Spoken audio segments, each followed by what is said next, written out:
What's up, diehards? This is Pete with Diehard's Music. I'm gonna do an interview right now with the Literates out of Los Angeles, California. I got a couple questions to ask them. I have no idea what I'm gonna ask them, and I'm gonna put them right on the spot. So, introduction. Who do we got? Oh, me? I'm Yeah. Anti. Anti. Yes.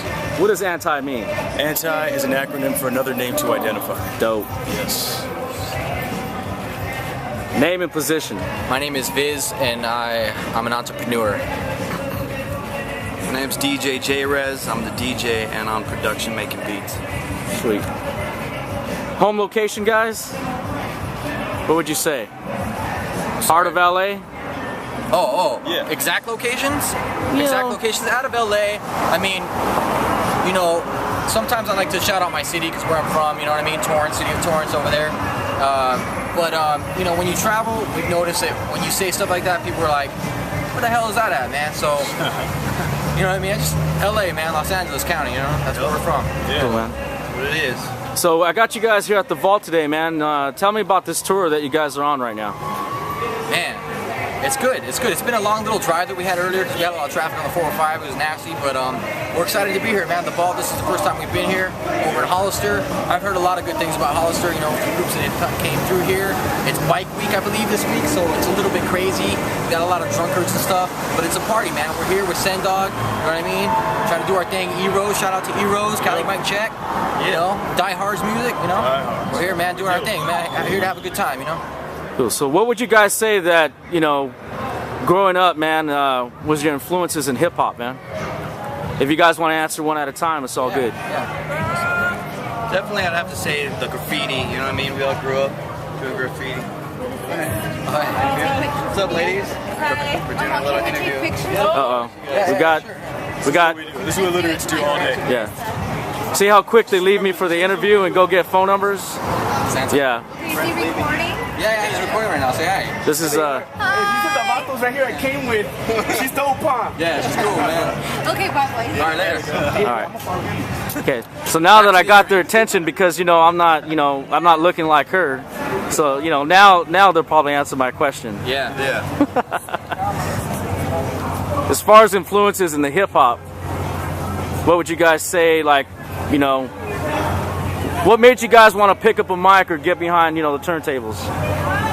Just, you know, like I said, graffiti before, just tagging a lot, bumping tapes, coming out hip-hop, listening to radio stations, just hearing that, you know, just collecting records, wanting to get on turntables. I've always loved music, you know, a lot of influence for me was Suicidal Tendencies, NWA, Guns N' Roses, 90s shit, just all in the mix, you know, so that's what mine was.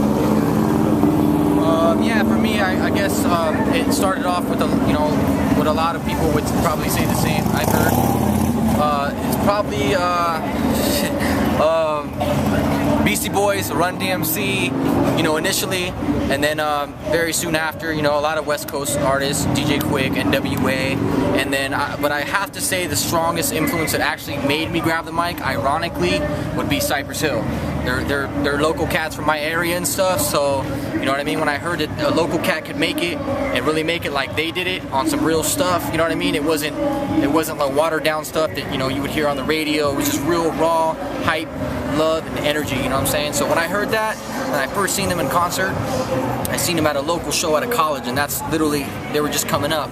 And He said literally. literally. That was no pun intended. And so, man, when I seen that, I thought to myself, man, this is feasible. You know what I'm saying? This could happen. This is possible. So, you know, that was my deal, man.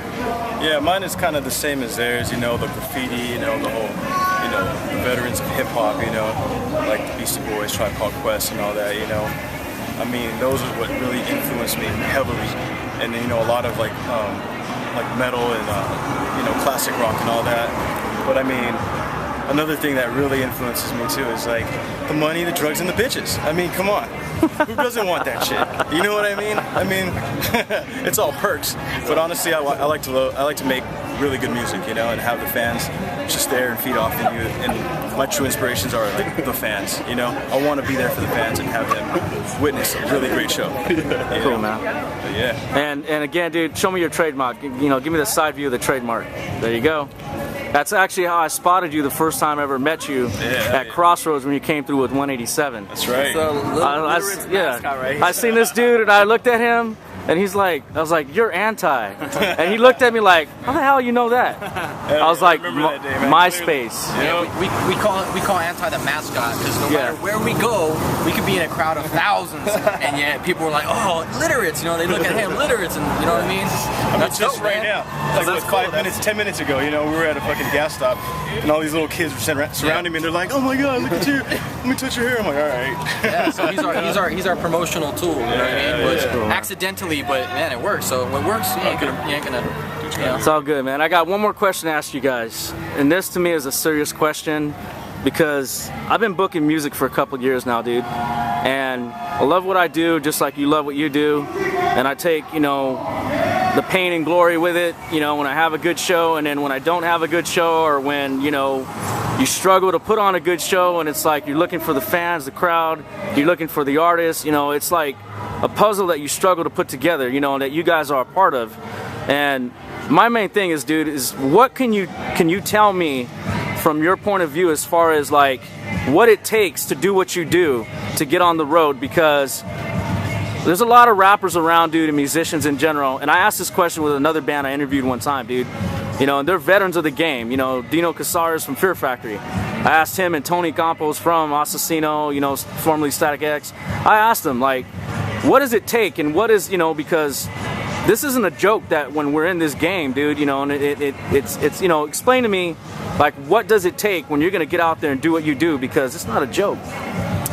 Man, that's a very, very, very, very, very good question. I haven't had a question like that in a long time, and I'm glad that you're the person that asked it, because usually we get the regular questions, but yeah, big ups to that question. It's just a lot goes through my head when you asked that question. When you were saying, it was kind of like I just saw clips of from when I first started off, and when I bought my MPC. You know, I became my own producer, I became my own editor, I became my own post, pre, you know what I mean, mixer, everything that I had to do to learn. You basically have to give it everything you have, man. It's not just, I'm just gonna rap and that's it. I go out there and I pass out flyers. A lot of people out there watching this that may have seen me. I go out there and pass out flyers, man. I'm not ashamed of doing that, because if I don't do it, nobody else is gonna do it, man. And the day that I have somebody else to do it, I'll still be out there like, what's up, man, to the fans, you know what I mean? Because it ain't no hobby shit, man. You know what I'm saying?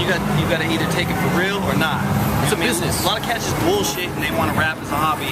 Like, that's all cool and all, but the real motherfuckers get out there, they grind, they get their hustle up, they have all their stuff ready to go, shows, they got CDs on deck, merch. They don't talk about it, they be about it. You know what I'm saying? And that's basically what it is. It's all about, basically, if you find a roadblock, you got to be somebody that has a lot of patience, because you're gonna get the door slammed on you all the time.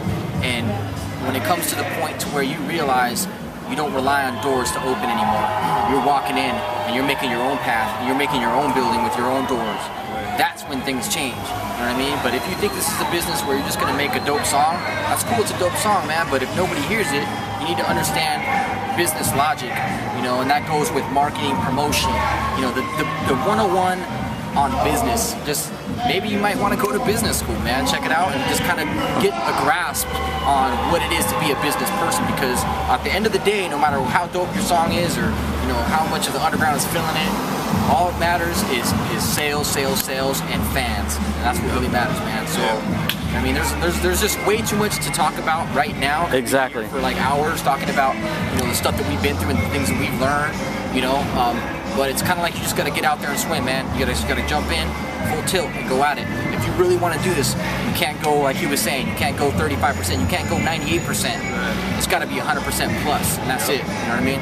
You're gonna take a lot of losses too. You know what I mean? You're gonna go through a lot of shit. As long as you stay strong, consistent with your stuff, you know, you keep on moving. And there's gonna be a lot of haters out there too. So you gotta wipe that shit off and keep it moving. And here's a funny thing, man. Hold on real quick. I'm gonna have to do a part 2 on this interview, so we're coming right back.